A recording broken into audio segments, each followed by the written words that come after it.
success. He did win an Open Series event finally that allowed him to shave that beard, though it does look like it is growing back nicely here. But he is our Season 2 point champion. He'll be playing in our Players' Championship, and he's starting things off here with a favorite hoplite. Lowry will play a Temple of Ban, and he will scry with his Monsters deck as round number 1 is underway here from Richmond. Lots of things to talk about this weekend. Most of you already know about the organized play announcements from Star City Games for the Open Series next year. We've got plenty more to talk about as we make our way through 10 rounds of action here in Richmond. Right, so looking at this blue-white heroic deck, this is kind of, I think, one of the more interesting decks as it really just came onto the scene a couple weeks ago.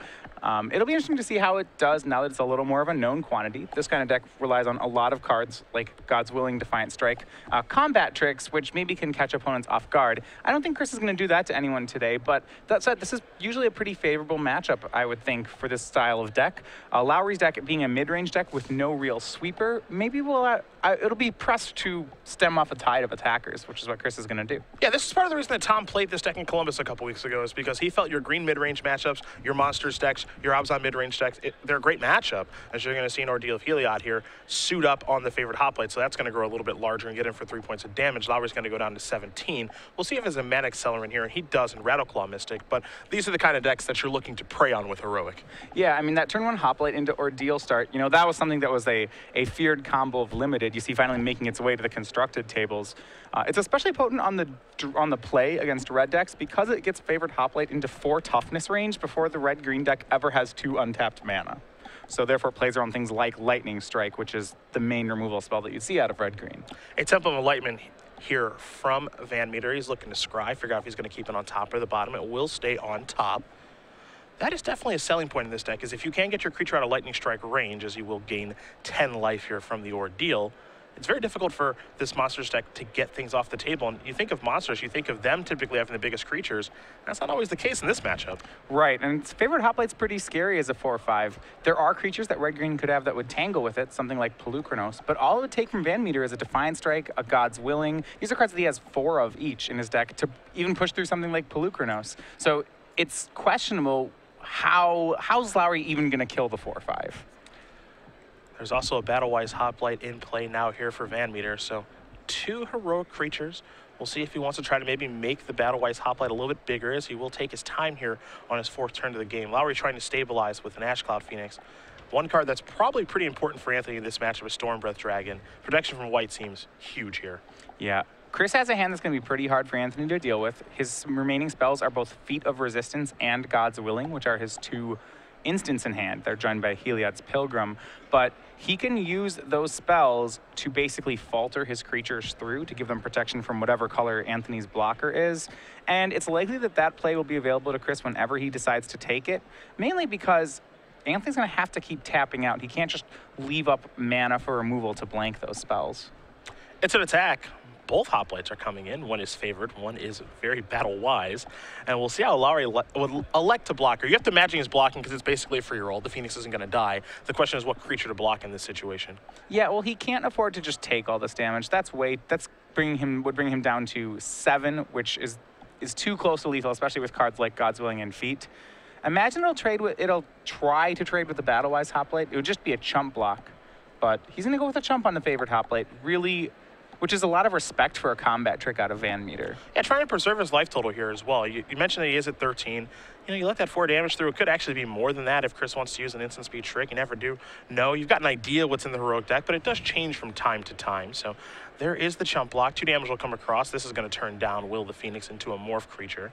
And there is a morph token there from Chris, ever the nice gentleman. There is a Plains here from VanMeter, and here is Heliod's Pilgrim. Tom Ross has dubbed this the Stoneforge Mystic of Standard. Do you agree? Well, that's a pretty generous comparison. It is a 1/2 that goes and finds an equipment for you in a sense. It doesn't find Batterskulls, though. It finds Ordeals mainly, or maybe something like Aqueous Form. He has a lot of 1-ofs in here, which actually are pretty interesting. Yeah, that's actually one of the neat parts about this deck that, you know, Tom Ross basically created out of thin air, and VanMeter is using it this weekend. He does have 4 copies of Ordeal of Thassa. That seems to be the best Ordeal that you can play. You mentioned Aqueous Form. We saw Ordeal of Heliod. There's also a copy of Stratus Walk and a Singing Bell Strike as well to tutor up. So VanMeter is going to go with Ordeal of Thassa to keep the ball rolling. Yeah, so Stoneforge comparison, maybe a little generous, but it's still very powerful here. Anthony's on the back foot. I liked how Anthony played that turn. He's really just giving preference to his life total. He's not trying to trade with creatures. He's just trying to keep his life total as high as possible. Maybe then ramp up to a larger creature like a Stormbreath Dragon that just has pro-white. That said, it's still hard for him to not have, to avoid this pressure that Chris is putting on him. There's another copy of Ashclaw Phoenix. Here's an Elvish Mystic as well. I think the most important card in the matchup for Lowry actually is Stormbreath Dragon. If you can find one, it will kind of blunt things. Though, as you did mention, these spells that VanMeter does have in his deck, your God's Willings and your Feet of Resistance, they actually kind of trump the Dragon. Yeah, the spells trump the Dragon. And on top of that, VanMeter's creatures more or less just trump Lowry's already. If you look at the board here, Lowry, sure, he's playing 4 drops while Chris is playing 1 and 2 drops, but Chris's creatures are just as good right now. Yeah, I'd say that favorite Hoplite, the first creature that came into play this game, is the best creature on the table. That's what makes this deck kind of a pain to play against. If they can actually get things going, you find a nice, healthy combination of heroic creatures and spells that enable that. Seems to be a pretty tough deck to beat. You can see that Chris is pretty far ahead this game. Yeah, so, yeah, this game's certainly looking good for Chris. And it's because this heroic deck matches up really well against, I think, red removal spells just in general. Chris is going to sacrifice a Fledgestram. Against a black deck, Chris would have to constantly be leaving up cards like Feet of Resistance and God's Willing, but because Anthony's on red, all he has to do is get a creature up to 4 or more toughness, and then he doesn't even have to leave up spells to protect it. He can just keep deploying threats, which is what Chris is doing. Yeah, I think it's pretty nice that, if you're not playing against a black deck, you don't have to worry about a card like Hero's Downfall, for example, and leave up a God's Willing or a Feat of Resistance that can kind of make the house of cards crumble. It's red removal, it's Lightning Strike, it's Magma Jet, stuff that this heroic deck doesn't really mind playing against, as here's Ordeal of Thassa, a counter going to be added to the favorite Hoplite. Yeah. And one of those tricks with Ordeals is that when your creature already has 3 counters on it, then immediately on the first attack, you get to crack the Ordeal. You see Chris doing that. His Hoplite all up to a 6/7, and thanks to that heroic trigger, won't take damage this turn. Elvish Mystic is going to jump in front of the bus. See if there will be any more damage out here, any tricks here from Chris. It looks like he might be considering Feat of Resistance, maybe on Battle-Wise Hoplite, maybe looking to get a Scry. We'll see. Maybe they'll get a little more damage through as well, make the Hoplite a little bit bigger. We'll see what VanMeter's thinking here, because he's certainly thinking about doing something. Well, this is where the deck can be really tricky. You have all these spells which are great at protecting your creatures, and if you want to max value your cards, you would leave them all in your hand in case there's a removal spell. But there also is this dimension where you suddenly start turning your God's Willings into pseudo burn spells by targeting your own creatures with them for extra damage and scries. And there's a balancing act going on. When does he want to use them as burn spells, and when does he want to keep them back to protect his things? Hero of Iroas will be the play after combat. And we're heading back Lowry's way. He's at 8. One thing to note here, too, is that, one of the ways that you can actually try to go about beating this deck is a racing situation. All right, I'll play some flyers. I'll try to get in the air, and I'll try to race you and chump block with Elvish Mystics and Rattleclaw Mystics and try to hold on. Well, the Ordeal of Heliod has really blown that entire strategy up. As here's a Goblin Routemaster. VanMeter's at 28. Yeah, gaining 10 off the Ordeal seems very relevant in this matchup. I think, actually, as you mentioned, that racing strategy is probably the preferred strategy of the Monsters deck, especially Game 1 when they don't have any sweepers in their deck. The Goblin token will be blocked by the hero. 4 damage is going to come across in the air. VanMeter's going to go down to 24 now. You can see Lowry's hand. He does have a copy of Crater's Claws along with a Wooded Foothills and a Forest. Looks like he's going to play, excuse me, not the Foothills. I take it back. Somebody's interested in gaining a little life. Yeah, it's a copy of Rugged Highlands. That's the common out of Khans of Tarkir. It's part of that cycle of lands that comes into play, tap 10, gain a life. Yeah, we needed to know that one about a month ago for Grand Prix Orlando. I didn't expect it to show up here, but Lowry does have a copy of that in his deck this weekend. Look at that. Somebody wants to go to 9. Here's a land from VanMeter. It's another copy of Heliod Stoneforge Mystic. So we're going to go searching. And I'm interested to see if he gets any of his one-ofs, and he is going to right now. Aqueous Form seems like another really, really tough card for this Monsters deck to beat, and for Lowry in this situation. Lowry's taking a look at his hand. You can see the Crater's Claws in the Forest, but I imagine we're going to see Aqueous Form go on the largest creature here and push through some unblockable damage. Well, interestingly enough, when you get Aqueous Form on a creature that's big enough, like this favorite Hoplite, the Red-Green Monsters deck actually does not have an answer to that outside of a really large Crater's Claws. What's really nice about this too is, this is a situation where you have like kind of an inevitable situation where it's just like, I'm going to do this. I don't have to play a lot of copies of Aqueous Form because I have Heliod's Pilgrim, and I'm just going to force through a bunch of damage. It's definitely an enviable position to be in, as VanMeter's going to scry here from the trigger from the powerful enchantment. So 7 damage is guaranteed. That would look to put Lowry down to 2, which means that Lowry's going to have to block the Hoplite and the Hero of Aerois. He doesn't look like he wants to, but he definitely has to. VanMeter with a couple cards shuffling back and forth in his hand. I imagine he would have liked to use God's Wing to push these last points of damage, but there's a green creature and a red creature out there, so that's not going to work. He'll just have to use it as a defensive trick.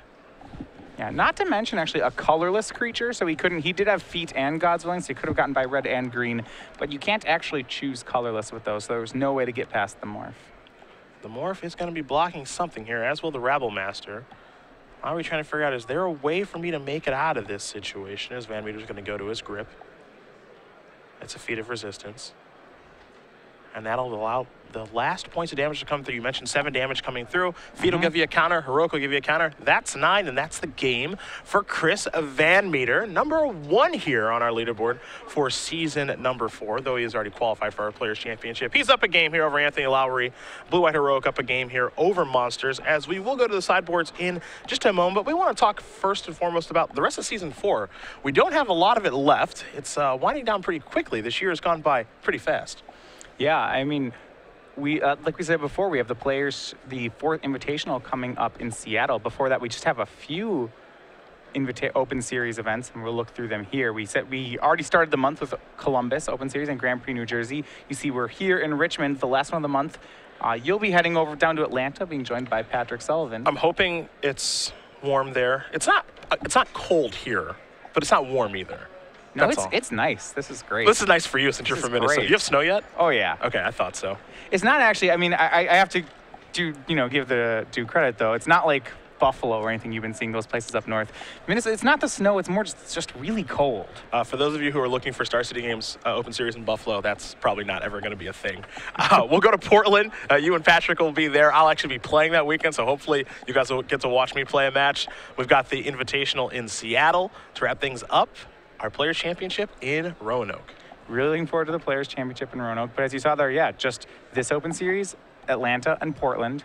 Then we have the Invitational, and then our Players' Championship. So the race is this is crunch time in the race for the Players' Championship. This is the definition of crunch time. There are a lot of players here this weekend that, we might not see every time we do come to Richmond. I just saw Kent Ketter walking around. He's in search of Open Series points. Andrew Boswell, Sugarloaf, New York is not that close to here. He came down. He's in an off-camera feature match right now as well. So we've got some players in attendance here that you normally wouldn't see chasing those Open Series points. You see both players are sideboarding. We'll take a look at, we'll start with Lowry's actually. You've got that in front of you. Yeah, so this matchup does get better for Lowry post-board. We did notice that pre-board, once favored Hoplite really got even to 4 or 5, became very difficult for Anthony to deal with. So post-board, first of all, he has some sweepers. He has 3 copies of Anger of the Gods, which you'd expect him to use. What I really like in the sideboard for this matchup, however, is 3 copies of Hornet Nest, which he has in his board. A lot of times, Chris is going to be making 1 large creature, and I think Hornet Nest is... He can never afford to run a 4/5 into a Hornet Nest in this matchup. That would be a bad idea. Right. Bad idea. So I think it puts a lot of pressure on the card Aqueous Form, actually, with his Heliod's Pilgrims. So it's possible that if Anthony knows that, he also has some enchantment removal he could use. Any combination of Destructive Revelry, Back to Nature, and Reclamation Sage to knock off that 1 Aqueous Form. Other side of things here for VanMeter, we'll find an Erase, 3 copies of Stubborn Denial, 2 copies of Glare of Heresy, a Treasure Cruise, 3 copies of Laguna Bound Trailblazer, and a Johnny's Presence, an Aqueous Form, so an additional one of those, a Seeker of the Way, an Ordeal of Heliod, and a Heliod's Pilgrim. What I love about this deck when we watched Tom play it 2 weeks ago, and what I love about it now is that this is not a 60-card deck, this is a 75-card deck. This is an extension of his main deck in the sideboard. You would expect to see 4 Heliod's Pilgrims in the main deck, but you don't. You see 3 in the main, 1 in the board. An additional Ordeal of Heliod to go along with the other one in the main deck. An additional copy of Aqueous' Form as well. So, what we've actually seen nowadays in deck building is a lot of people say, I've got 60 and I've got 15. This deck is a 75-card deck. Yeah, this deck utilizes its sideboard more than you would expect a proactive deck like this actually to do. A lot of times when you have these extreme strategies, something like Heroic, the main 60 is really just the best 60, and the sideboard is, well, kind of just things that you might once in a blue moon need. But no, he actually, by extending the numbers in his main deck, he made his deck pretty customizable here, which I really like about it. Like he said, if the Heliod's Pilgrim Aqueous Form interaction is really what's important to this matchup, Chris can board in a 2nd Aqueous Form, a 4th Heliod's Pilgrim. Similarly, if Ordeal of Heliod is better than Ordeal of Thassa in this matchup, we saw 10 life actually be pretty relevant that I think get better at that game, yeah. Right, he can make that switch too. He has more Ordeal of Heliod in his sideboard. I think that the additional copy of Aqueous' form is going to certainly come in here. We can see a world where maybe a Johnny's Presence does join the party, maybe the additional Heliod's Pilgrim to up the ability to find Aqueous' form or Ordeal of Thassa. He's got some options here. I think that Chris is in a favorable matchup. I don't think he needs to change a ton, but as you mentioned, Anthony does have a lot of options and a lot of pretty good cards to bring in here from sideboard. Yeah, so the matchups is going to get tougher for Chris after board, but I think he expects that. It's likely that all of his matchups that very few of his matchups will get better after board, I guess. We've got Brad Nelson in attendance this weekend, as we did mention. Todd Anderson as well. Brad right now at the bottom. He's the line. Right, but he's in. But he's on the right side of the line. If we ended today, he would be in. He would be playing at our Players' Championship, which is not too far from him in Roanoke, because that is where he does live. So it would be nice to just wake up for the Players' Championship, a short drive over to the home base and get ready to do battle.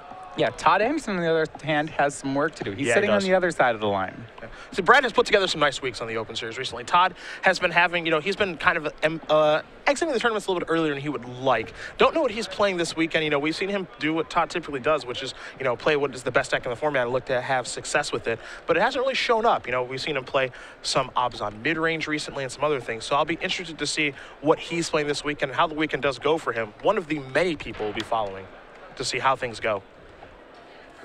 Indeed. Game 2 going to be underway here in just a moment from Richmond. If you are just joining us, it is Cedric Phillips and former Rookie of the Year Matthias Hunt at SCG Live, hashtag SCGRICH for your tweets all weekend long as we make it through 10 rounds of standard action today. Anthony Lowry is battling against Chris VanMeter. He is down a game right now with his Monsters deck, but VanMeter is going to be down a card as he's going to go down to 6. Yeah, so looking at Lowry's deck, his deck really does have to transform after board.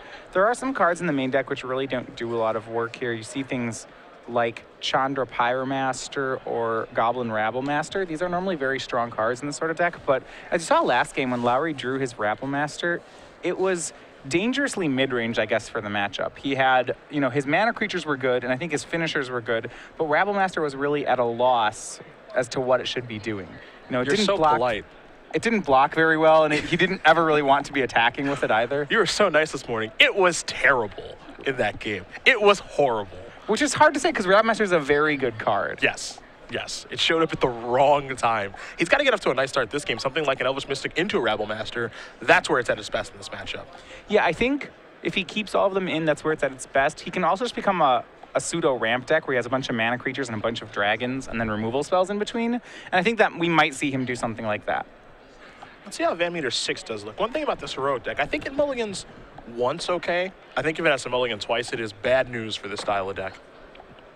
Yeah, there are a lot of moving pieces. You do need your lands, your creatures, and your tricks to really make the deck work. If you're missing one of those elements, you're stuck with a bunch of cards like 1/2s for 1 that don't improve themselves. So you're right. I think it does need to have all the pieces together to make it work.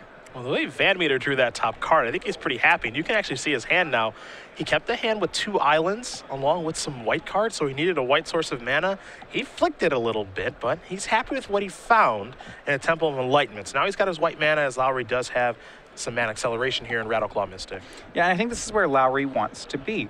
We said before, you might see him board into something of mana creatures and dragons and huge payoffs, and you see he has the option at a turn 3 Pelucranos right now on the play.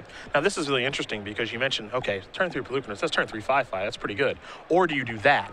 Do you say, I'll lightning strike your creature, get your heroic creature off the board, just pass the turn back? I think it's actually a pretty tough decision if you're supposed to curve out there or just play the big creature. Yeah, well, there's a chance with the blue-white heroic deck, they only play 19 creatures, which is a lot, but it's not the 20, it's not around 30 or 20 in the high 20s. If you just removal spell your opponent's early creatures, there's a chance that you leave them with a hand that doesn't have another creature, in which case the game becomes pretty much a walkover in Lowry's favor. Well, he does have another creature. It's a copy of Hero of Iros. Now, one thing to note here is that VanMeter doesn't have white mana up for a God's Willing-esque card, though Stubborn Denial is a card that is in his sideboard. Don't know if it's in here after board, but we'll find out. Right. You see Lowry with lots of removal options. Fated Conflagration, Sarkhan, a second Lightning Strike. to second attack, too. VanMeter's going to go down to 16. So Lowry is playing the I will kill your I just want to keep your creatures off the table. As you mentioned, Pelucranos, there's also an Ash Cloud Phoenix over there as well. So he definitely has some things that he could be playing and using all of his mana, but he's electing not to. Wants to keep these creatures off the table. Well, once Chris has a creature on the board and gets to have mana up with that creature, the game becomes a lot tougher for Anthony. Suddenly, when he points his kill spells at one of Chris's creatures, then Chris starts protecting them. Chris's creatures grow bigger. A lot of things become difficult. The easiest time for Anthony to answer Chris's creatures is immediately when Chris plays them. Now here is Pelucranos. So there is a 5/5, and Lowry's just going to pass the turn back. He has to take a point of damage to cast it due to the Manic Influence, but not the worst place to be here for Lowry, as VanMeter's going to go a reaching. Now, this is his turn. This is his opening to make something happen. I was actually surprised to see Lowry make that play. Based on the line he'd been on before, he could have Crater's Clawed for 2 there and then just attacked with Rattleclaw Mystic, which would have basically been running back the play he'd made last turn, which if he... I'm curious what changed. You know, he liked that play last turn, but he didn't like the play this turn. Maybe he values Crater's Claws more highly than he values Lightning Strike. That is definitely interesting that he decided to change his play and change like his line that he'd been taking, because as you mentioned before, he was just said, okay, kill your creature, just attack for 2, be happy with that. Something must have changed here for him. Maybe it was a draw step, not entirely sure, because now he wants a 5/5 in play, maybe start racing this way, which again provides VanMeter with an opening to play Aqueous Form, to scry, and to make a bigger creature. There's a copy of Ordeal of Thassa now. That's going to trigger. This will allow him to scry again. That's a 4/4. We know a 5/5's coming in just a moment. At least we imagine, as there's the attack. Yeah, so Chris is going to get his 2 cards here. Fortunately for Anthony, he does have the Fated Conflagration in his hand, so he will be able to get rid of this Hoplite. But a price was paid. He's going to take some damage here. Chris is going to get to draw 2 cards. This isn't a free roll for Lowry. He has to scry, too. So this is an interesting turn, and maybe that's what shifted the plan for Anthony. Is he's saying, okay, I can get my 5/5 in because Fated Conflagration will take care of whatever. Like, what's the worst that he can do? Can he make something that has 6 toughness when I have this removal spell that can take care of whatever he plays? The answer is likely no, though, as we have seen before, this deck does have Feat of Resistance and God's Willing, so this could have backfired as well. Well, maybe it was last turn he killed a Hero of Erois, and this turn it was Battlewise Hoplite. It might be that if he thinks Hero of Erois is a more scary threat, like, hey, I can deal with whatever Battlewise Hoplite becomes, I'm not sure I can deal with whatever Hero of Erois becomes. With Hero of Erois, you could play, after untapping with Hero, you could play Ordeal, swing, crack, your hero's a 6/6. Yep. Suddenly Fated Conflagration doesn't answer it. This is true. So, you know, it's hard to get Battlewise Hoplite up to a 6/6, but Hero could have done it. Well, Battlewise Hoplite is a 5/5. It's a prime target here. You saw VanMeter draw a couple of cards, scry a couple times this turn as well. There's a Plains in his hand. He hasn't played a land yet. He also has a copy of Temple of Enlightenment here as well. Very interesting to see exactly what land he elects to play, as he could play Plains to try to bluff a God's Willing, but he's going to go with a Temple, which means it's very cut and dry that the shields are down, and I would be surprised if we don't see Fated Conflagration from Lowry this turn. 5/5 unblockables, pretty big business here. Yeah, and this is right on the upkeep. Right. Fated Conflagration, if you cast it on your turn, you get to scry 2. It's not if you cast it at sorcery speed, which is kind of what it feels like. So even if you cast it during your own upkeep, you still get the scry 2. And I think Anthony cleverly using that to fix his draw. That's a card I'm particularly fond of. As here's an attack for 5. VanMeter's going to go down to 11. I like Fated Conflagration a lot. You know, it's 5 damage, it kills creatures, kills planeswalkers. 5 is kind of like the loyalty sweet spot for planeswalkers too. There's a cost. 3 red mana is pretty tough, but it's a pretty powerful card actually. In order to play cards like that, that's why you see Anthony playing things like Mana Confluence, Rugged Highlands in a 2-color deck. Here's a favorite Hoplite. There is the Singing Bell Strike, one of my favorite parts of this deck. Sometimes you got to get a little dirty with the cards that you play. You cast Singing Bell Strike on an opponent who has 5 lands in play. Like, oh, just don't play a 6th one. The Bell Strike is in the house. Pelucranos is shut down, at least for now. Well, I mean, and shut down is still a pretty generous term here. I mean, Chris played a 1/2 into a Pelucranos with 5 mana up. I mean, that's shut down. I don't know if you can actually say that. It doesn't feel like it. Anthony sure could tap his lands and just try to kill the Hoplite right now. He'd have to pay a little bit of damage to do so. He does have 2 copies of Manic Influence in play, but I'm right there with you. That favorite Hoplite might not be long for this world, though Lowry does have a lot of nice options in his hand. So we'll see what he elects to take. Again, he could Use Plukernos and activate the Monstrosity. I believe he has a Lightning Strike in his hand. We know about the Crater's Claws. So he's got a lot of red cards over there that he could play this turn. He has Sarkhan, too. That would not be playing on Stubborn Denial, which is dangerous, but I think might work out. Well, just a simple attack for 2 to start things off here. VanMeter's going to go down to 9. At least we think. Maybe he's considering trading here. Oh, with 2 cards in his hand, that's a risky trade for VanMeter. And he's going to take it. So he's going to go down to 9, and now there is a copy of Ash Cloud Phoenix. Phoenix is actually interesting in this situation because you have the safety net of just saying, okay, you make a big creature, I'll just block. Right. And that's not a terrible spot to be in. You know, as long as you allow me to block, there's no God's Willing or Feat of Resistance showing up to the party. I actually think these mana confluences are being difficult on Lowry. If he had mana that didn't deal damage to him, I would have thought he would have passed the turn there and just made no attacks. Then you can take 1, try to attempt to kill Chris's guy on end step. In the situation that doesn't work, you can Lightning Strike as well. There's, you can play with a lot of good options here. And a turn Feat of Resistance there from VanMeter. He knew what his draw step was going to be. It's a copy of Ordeal of Thassa. So that's why you see what looks to be a very strange play. A Heliod's Pilgrim's going to come down. VanMeter's going to go with Searching. The question is, what is he going to go searching for? The answer is Ordeal of Heliod. Somebody is in the market for 10 life. And I think this to me felt like a slight misstep on Anthony's side by not leaving mana up here. Okay. He has a hand that's flush on removal, and Chris just had 1 creature. And by taking down his shields for a turn, Chris is really making the most of it here. You see him very quickly. He's going to play the Ordeal of Heliod. He's going to gain 10 life. 2 counters on the favorite Hoplite. All of a sudden, we've got ourselves a very large creature in play. Yeah, so it's a 4/5. More importantly right now, Chris is at 19, so Anthony is just decidedly on the wrong side of the race here. And now he has to debate whether or not he wants to chump with this Ash Cloud Phoenix. I think that is heavily under consideration right now. 4 counters on that thing, plus the base 1/2 power and toughness is going to make that thing a 5/6 that is coming into the red zone right now. That thing is huge. That thing is out of Fated Conflagration range. And now you're actually into, okay, what happens if an Aqueous Form shows up to the game all of a sudden? And I think wisely Anthony blocks it. Me too. He does have the Crater's Claws in hand, which can kill the favorite Hoplite because of the Ferocity trigger. I think that you have to take advantage of that now if you can. Chris is tapped out. Yeah. This large creature is a problem. I think you need to deal. Yeah, I think you'll see him deal with the problem, reset, and start again. Now there's some danger because he's taking damage to do this again.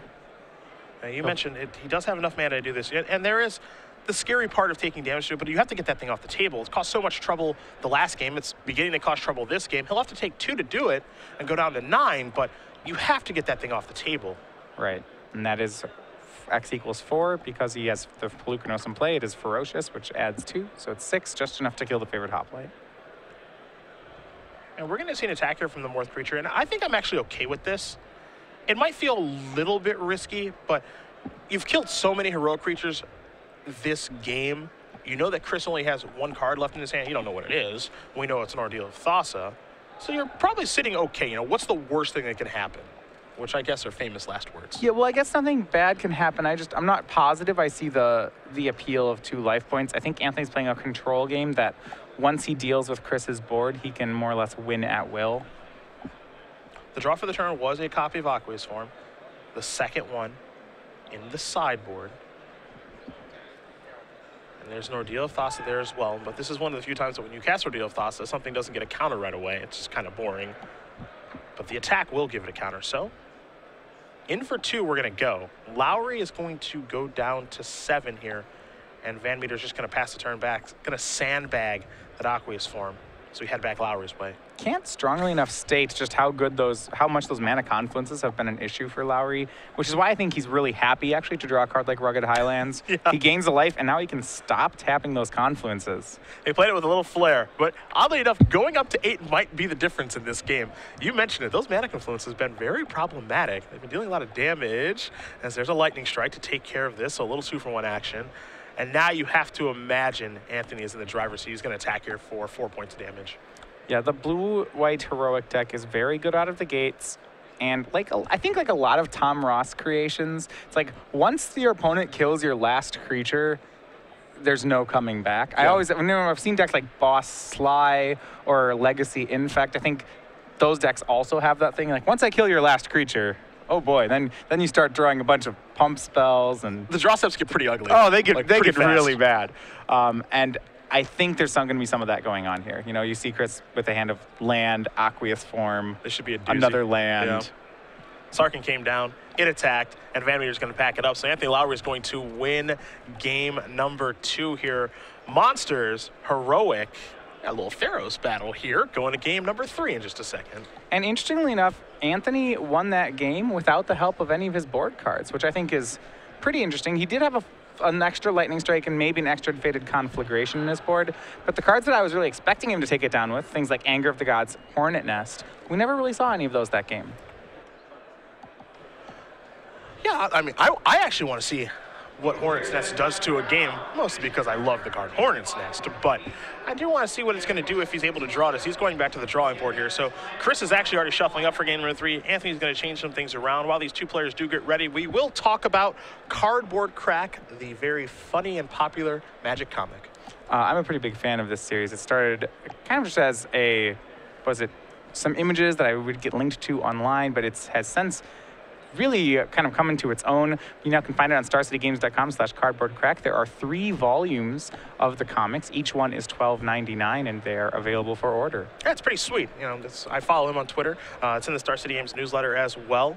Pretty funny stuff. Again, I'm a little disappointed there's no great way to make Reed Duke's hair show up, but this is all part of doing stick figures, I suppose. I know. It's a real rough life. But Cardboard Crack on starcitygames.com, $12.99. For each book, 3 of them available. As we do turn our attention back to Lowry and VanMeter, I still think it's a great matchup for Chris.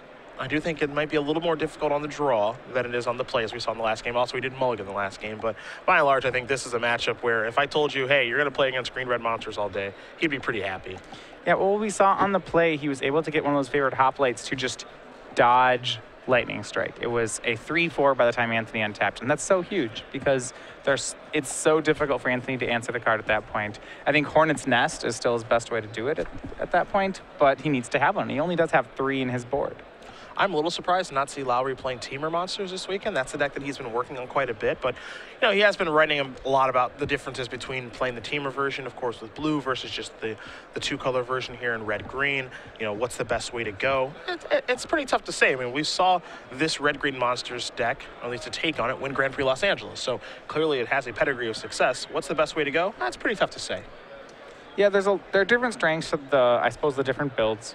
He doesn't get access to things like Stubborn Denial or Savage Knuckle Blade this time around. But I think in this matchup, I'm not sure what the appeal of the blue cards would really be.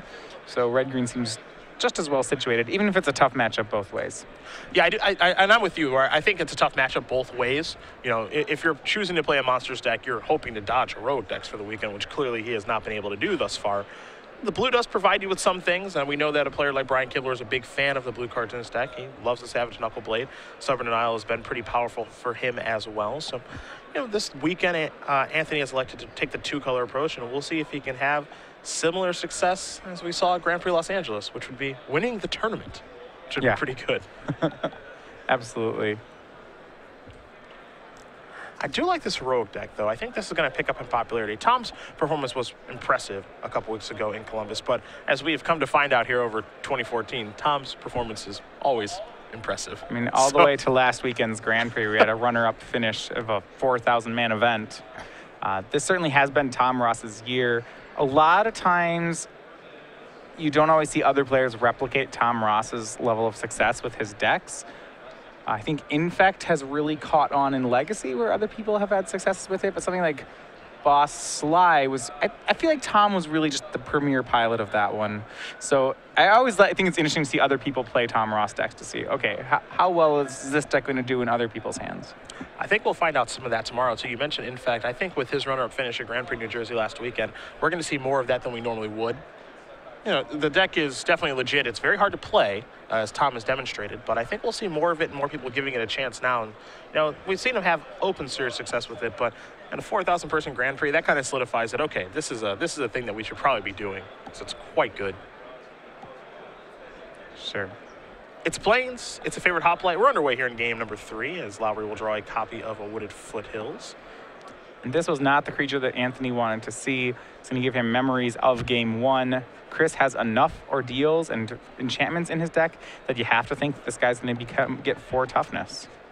Would have foothills and just passing here for Lowry. So we'll see if a VanMeter can grow this thing very quickly as he did in the last game. This might be the most important card in the matchup for Chris. On the play, it certainly seems like it, just because of how fast he can grow it. That said, doesn't look like he has that ordeal right away. So maybe Anthony has a chance. Flooded Strand, it's a Defiant Strike. That's going to trigger. Chris doesn't look thrilled that this is his turn. As you mentioned, no Ordeal of Thos, no Ordeal of Heliod. Nothing insane going on this turn, though he does get to draw a card and deal some more damage this turn. So he's coming in for 3. Yeah. And he does have his draw. There was a copy of Lagana Band Trailblazer, but you see him leaving up a mana for a possible God's Willing or Defiant Strike or something else. Radical Mystic again here for Lowry. So mana acceleration has not been a problem here for Anthony in any of the games. He's always had a way to accelerate. We'll see if he can take advantage of it this game. Was able to do it in game 2. Wasn't able to do it in game number 1. But this is the most important one. Chris's deck once again capitalizing on the fact that a lot of these decks, even the 2-color decks, their mana hurts themselves. Anthony with that double fetch goes down to 15, and you see a mana confluence hiding out in his hand. Makes me start to think, just how many more points of damage is Anthony going to have to deal himself?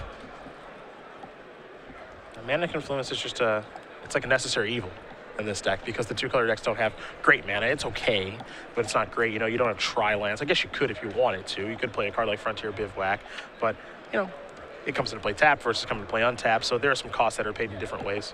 And that's pretty wild to say. You know, all the 2-color decks just have bad mana. It's strange. When you have so many duels, right? You have temples, you have these come into play tap lands if you need them. You have fetch lands. You have a lot of options. I mean, Anthony gets to start with 4 Wooded Foothill, 4 Temple Abandoned, 2 Rugged Highlands, and then you just have to say, yeah, but the deck still has bad mana. Yeah, bad mana. I need 4 copies of Mana Confluence or whatever, which is really weird. It's only 3. He didn't run the 4th. Fair. Might be regretting it. We'll see. Yeah. I mean, they've been painful every time we've seen one in play.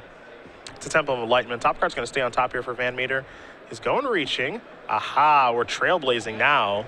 Yeah. Sneaking a peek at Chris's hand, there is that copy of God's Willing hiding out in there. But this is the least explosive hand we've seen from Chris so far, like by a wide margin. Well, his creatures, because he's leaving up cards like God's Willing, the issue is that when he doesn't have auras, yeah, he's got some creatures, and maybe Anthony can't kill them, but his creatures don't actually deal damage very well. He's got a 2/3 and a 0/4. And at some point, Anthony's going to start playing things like 5/5s for 4, and it's not going to matter that Anthony can't kill Chris's creatures, because his creatures aren't worth answering yet. This is easily the most honest draw that VanMeter has had so far. I'm going to see if Lowry's able to take advantage of that. You see he's staring at a Faded Conflagration right now. There's also an Ash Cloud Phoenix over there. He's got some options. Do I want to play a removal spell into open mana against this deck? Probably not, so he's not going to. He's going to take 1 for Mana Confluence again and play an Ash Cloud Phoenix.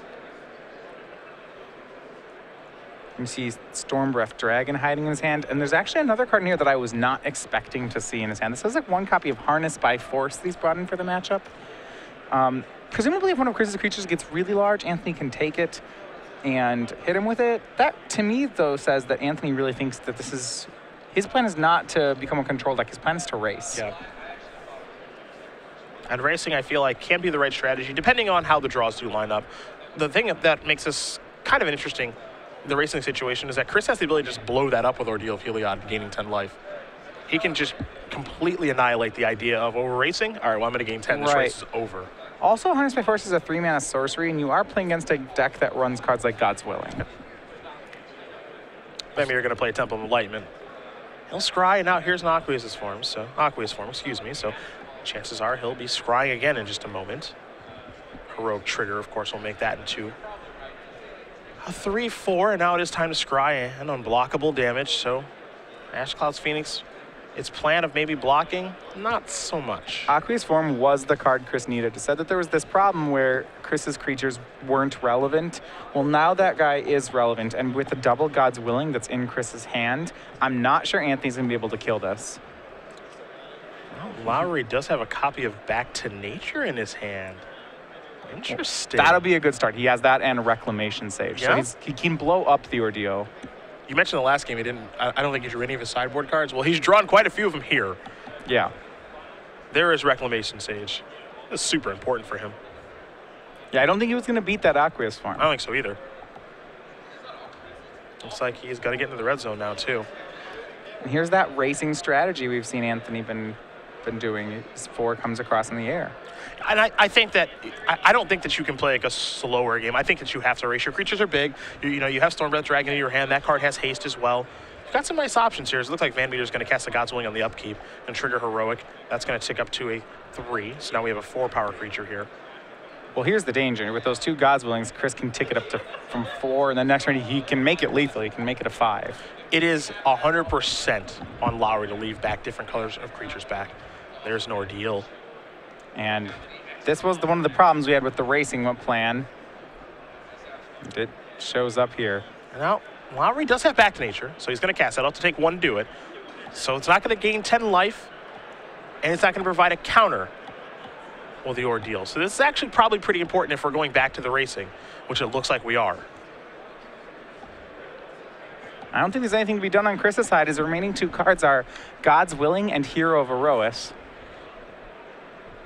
Yeah, Chris is looking at the grip, but I'm with you. I don't think he has any options here at this point. So there goes the Back to Nature. 10 life will not be gained. This is an attack. It'll be for 5. Lowry's going to go down to a very low 3. Yeah, he had protection from green off that upkeep, God's Willing. And I think it's very important for Anthony. He has to decide, okay, do I want to leave 2 colored creatures back? Do I leave back Ash Cloud Phoenix? Or do I try to keep attacking with it? I think that's the big question at this point. And that Mana Confluence, we've talked about it quite a few times. It's causing a lot of trouble. Well, if Anthony, you see him shuffling this Fated Conflagration to the front of his hand, it doesn't do enough damage right now. It only does 5. That favorite Hoplight's already a 5/6. Yep. You might see Anthony try to block and Fated Conflagrate the creature. It would get blown up by God's Willing, which Chris does have. But this is what we saw in Game 1. When Chris's creatures get large enough, Anthony's deck has trouble killing them outside of Hornet Nest. And that might be one of the best draws he could find here. It would shut down, I mean, it wouldn't beat the God's Willing in Chris's hand, but it would shut down the rest of his deck. He's attacking for 4. What's the follow-up going to be? He's going to play Stormbreath Dragon. Okay. So he's going to take 1 to do this. And he's got 2 different color creatures back on defense, so that's good for him. Now, because he's gone to 2 here, there is another... This Lagana Band Trailblazer starts becoming relevant. Dial up that 0-4. It doesn't have to get very big. It's getting ready, though. It's thinking about it. He's just 1 feat of resistance. 1 Defiant Strike is lethal. Just think about, you know. I mean, it's been sitting there the whole game doing nothing. Yeah, hasn't been the best. But it's all maybe part of the plan here for VanMeter, as he will survey the board, will Chris. And remember that VanMeter, this game is, like, he's at 11, and right now Lowry has 8 power in the air. So Lowry can swing the Phoenix next turn, leave back everything, and then on the following turn, swing lethal. And we can't forget, too, he has a card like Lightning Strike in his deck. Yeah. So if he just draws one of those. It might be, he might have Chris just next turn. Yeah. All it takes is 1 draw step. That's why the Back to Nature on the Ordeal was such a good play and such good timing, because if VanMeter's at 21, the narrative on this game is completely different. Oh, Laguna Band is feeling a little frisky. I like it. This is a very bold swing. I mean, the obvious block from Anthony is going to be Sage on to the Trailblazer and Dragon onto the Hoplite. Yeah, I think that's the clear-cut block, as you mentioned. So Chris has something in store for this. And this is what I'm not sure about this play on Chris's side. I'm trying to figure out what does this accomplish. Okay, so God's Willing is going to target this. I mean, it gets kills Reclamation out of the way. Sage. And he's going to scry here. There's the hero. Just passing the turn. Maybe he just wants to get a creature out of the way. But Anthony is untapping. Wow, he's untapping very quickly. 4, 8, 9, 10. So he's a little short right now. Oh, there's the Harness by Force. Oh. That doesn't kill it, though. Doesn't kill it, but he has no blocker. 2, 4. Oh, and then he's at 11, so Correct, that is yeah. enough. Okay, 4 and so 8, that'll do it. 8 damage from the Dragons, 2 from the Hero, and then 2 from the Rattleclaw Mystic will make it more than 11, and that is lethal here. And I feel we just watched a bit of an upset as Anthony Lowry is able to get the job done with Monsters over Chris VanMeter playing Heroic 2 games to 1. It's a difficult matchup for Monsters, but Anthony was able to pilot his way through it. And that was a matchup where I did not expect Harness by Force to be very good, but Anthony winning the game off the card, showing us what is up with the matchup. I'm much like you expected that card too. I mean, there's the potential, right, for him to catch someone off guard with it because that's not really a card that's on people's radar at this point in the format. And I don't think it's on people's radar in this particular matchup, but it clearly worked out okay. A little surprising to see that result here of Lowry over VanMeter. This is the kind of deck, again, that I feel VanMeter wants to play against every single round with the Heroic deck. But